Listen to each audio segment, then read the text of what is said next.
Oracle stock is down over 40%, even after signing one of the largest AI deals in history. So, what in the world is going on?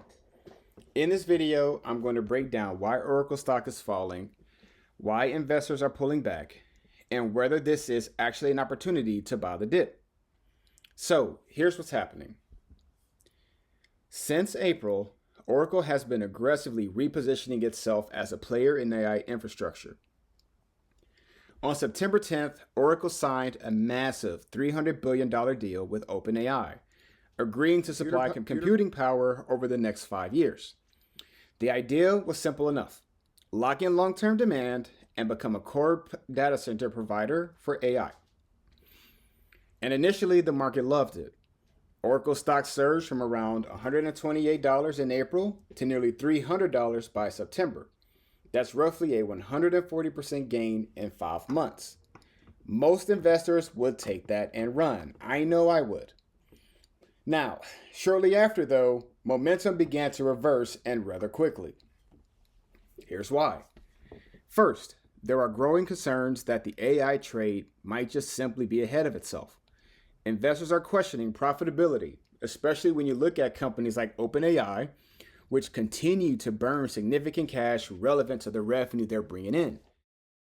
Second, for Oracle specifically, there are concerns around how it's funding this growth. This chart compares AI and data center related debt versus free cash flow. The blue represents debt, the orange represents free cash flow. What stands out is that Oracle is financing much of its AI push through debt, while companies like Meta and Google are funding similar efforts with much stronger internal cash flows, right? They simply just have more cash to play with during this AI push compared to Oracle. Now, this doesn't mean that Oracle can't succeed or eventually turn things around, but it does mean they have way less margin for error. And now, most recently, as of December 17th, Oracle stock took yet another dip after reports that Blue Owl, which is one of their funding partners, recently pulled out of a $10 billion data center project. Now, while details are still emerging, the market appears to be reacting to concerns around risk and repayment, given Oracle's already elevated leverage. Now, what does all of this mean at the end of the day?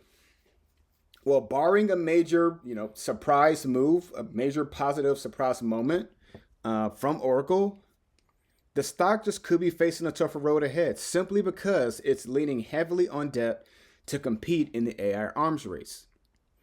Now, the big question here being, should you buy the dip? Well, in my view, that depends totally on how you see the situation and if you're bullish or bearish about Oracle's prospects in the AI race. If you're a bull, you ultimately see Oracle reinventing itself beyond legacy enterprise software. You see multi-decade demand continuing for AI infrastructure, and Oracle being a big player in that space. You see long-term contracts with major AI players continuing as well.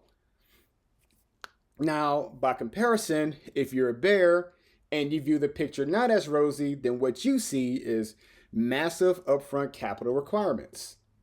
You see execution risk. Will Oracle be able to deliver on all of its promises? You see unclear near-term returns, right? What is Oracle's plan to generate returns off of these investments? And then finally, you just see ongoing pressure on their cash flows, which directs cash flows away from other aspects of their business that could use investments to potentially grow in a more profitable way. Now, the bottom line here is that Oracle isn't simply a yes or no story.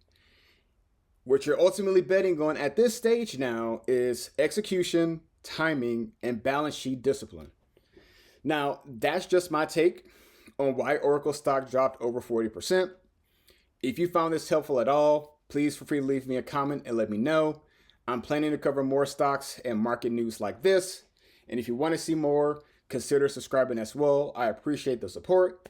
And thank you for watching, and I'll see you next time.